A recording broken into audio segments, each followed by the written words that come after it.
Hello dear student, मैं doctor Amita Telang, assistant professor computer science, Gurukul महिला महाविद्यालय रायपुर छत्तीसगढ़ से। बीसीए फाइनल ईयर स्टूडेंट्स, आज हम multimedia tools and application subject के यूनिट नंबर 4 पढ़ने वाले हैं, authoring tools for CD based multimedia. सबसे पहले हम देखते हैं what is authoring tools. Multimedia authoring, इस वर्ड का मतलब होता है कि अलग अलग प्रकार के मीडिया कंटेंट जो है उसको एक जगह पर असेंबल करना, उसे हम कहते हैं मल्टीमीडिया ऑथरिंग। और मल्टीमीडिया ऑथरिंग टूल का मतलब होता है एक इंटीग्रेटेड इन्वायरमेंट प्रोवाइड करना, ताकि हम एक मल्टीमीडिया प्रोजेक्ट को वेरियस एलिमेंट का यूज करके एक ही जगह पर बना सकें, एक ही इन्वायरमेंट में बना सकें। ये एक हमको फ्रेमवर्क प्रोवाइड करता है जिसमें हम अपने कंटेंट को ऑर्गेनाइज कर सकते हैं और एडिट कर सकते हैं।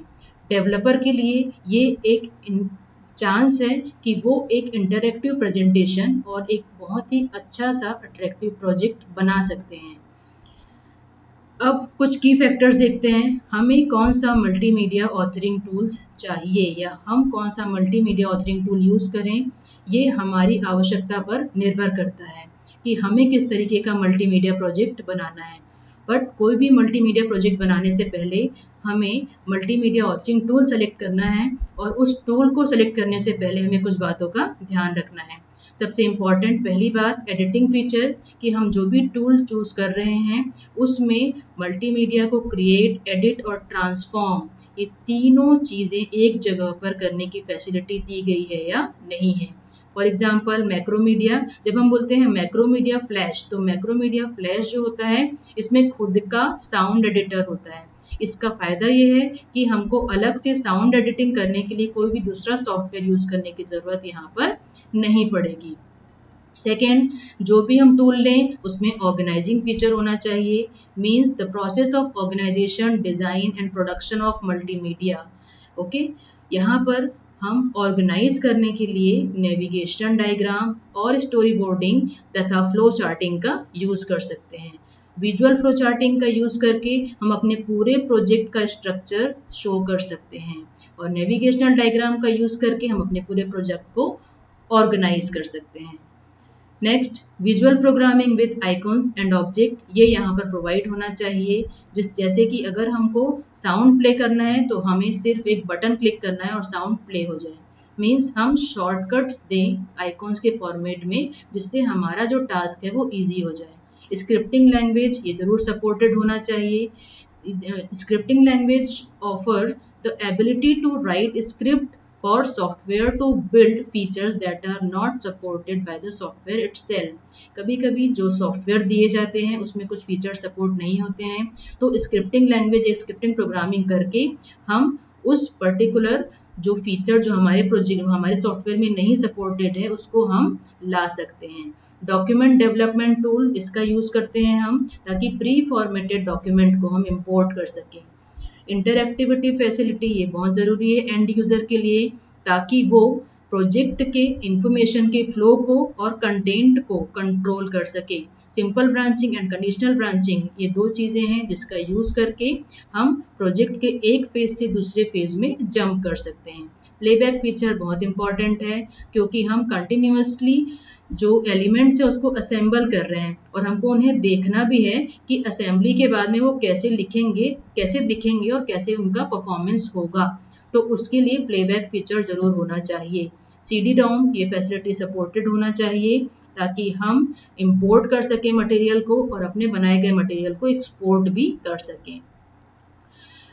Video are the right media for your project which are stored on the hard disk। Okay, तो वीडियो सपोर्टिंग होना चाहिए जो भी आप टूल यूज़ कर रहे हैं उसके द्वारा।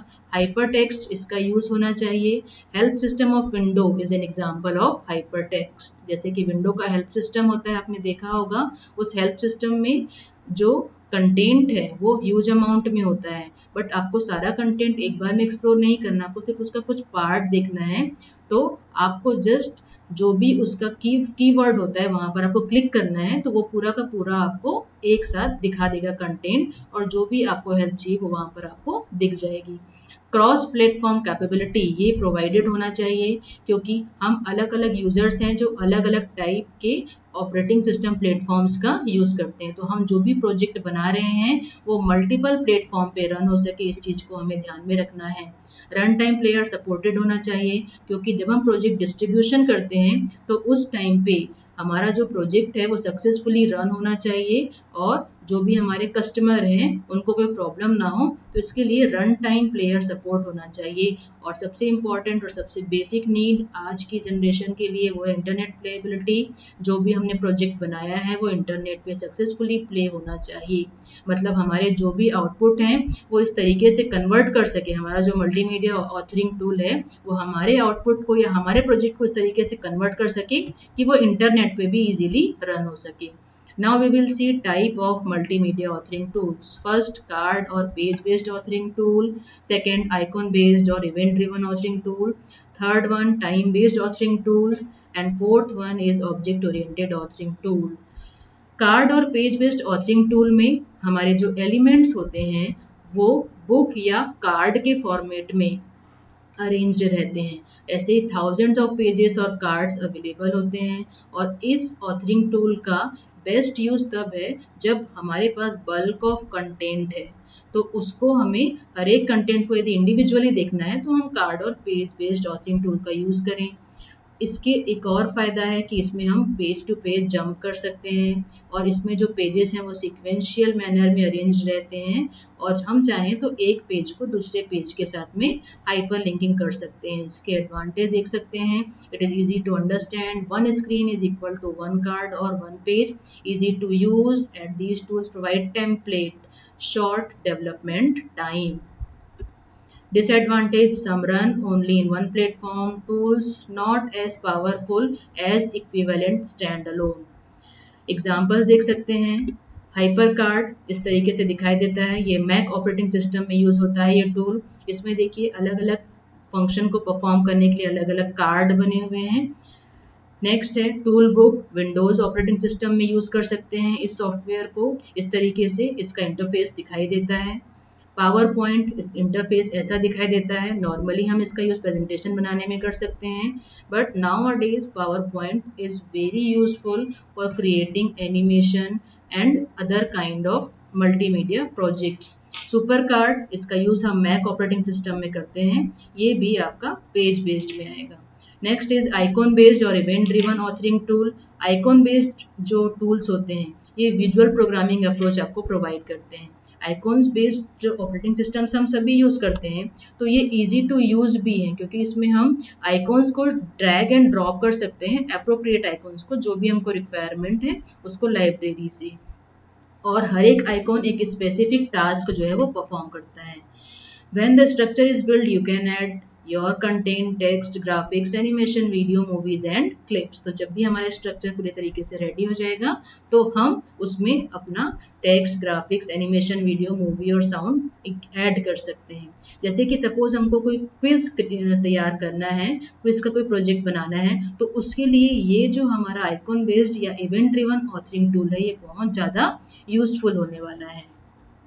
इसका एडवांटेज है clear structure, easy editing and updating. Disadvantage, difficult to learn and expensive. इस एग्जांपल देख सकते हैं, Authorware professional and IconAuthor. इस तरीके से देखिए ये आपका मैक्रोमीडिया ऑथर वेयर 7, इसका यहाँ पर स्क्रीनशॉट लगाया हुआ है ताकि आपको पता चले कि ये कैसा दिखता है इसका इंटरफेस। ये है आइकॉन ऑथर, ये आपका आप देख सकते हो कि साइड में यहाँ पर बहुत सारे आइकॉन्स आपको दिख रहे हैं। एज पर योर नीड आप आइकॉन्स को ड्रैग एंड ड्रॉप करके अपने जो वर्क एरिया है वहाँ पर ला सकते हो। नेक्स्ट है हमारा time based authoring tool. It allows the designer to arrange various elements and events of the multimedia project along a well defined time line. Okay, तो यहाँ पर time line means passage of time आपको दिया जाएगा, उस passage of time में आपको अपने सारे एलिमेंट्स और इवेंट्स को रखना है। और जैसे जैसे टाइम आगे बढ़ता जाएगा हमारे जो इवेंट हैं वो एक एक करके परफॉर्म होते जाएंगे।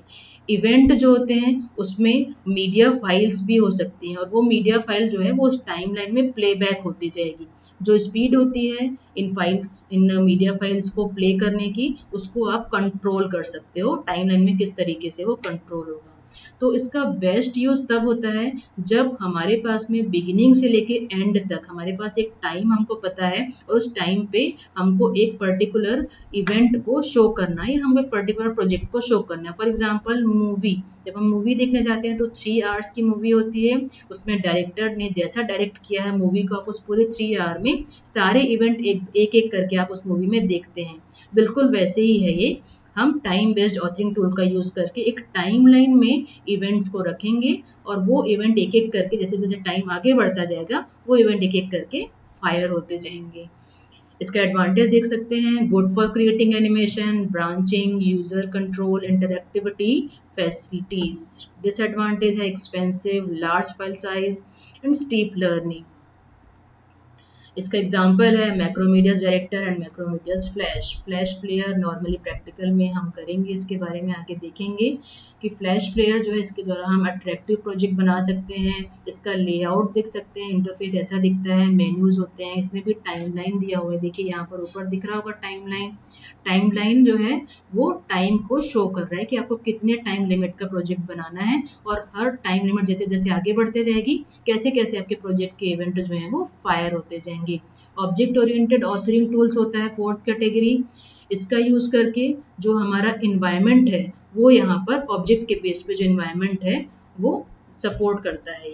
तो ऑब्जेक्ट के दो स्टेट्स या दो कैटेगरीज होते हैं, पहला होता है उसका स्टेट और एट्रीब्यूट। एग्जांपल से समझते हैं, जैसे कि कलर टीवी जब हम लेते हैं तो कलर टीवी में कुछ एट्रीब्यूट्स होते हैं, कुछ उसके स्टेट्स होते हैं कि क्या क्या ऑपरेशंस वो करेगा। तो कलर टीवी के कुछ स्टेट हैं, जैसे कि उसमें कलर रिसीवर होगा, वॉल्यूम कंट्रोल होगा, पिक्चर कंट्रोल होगा, इस तरीके से।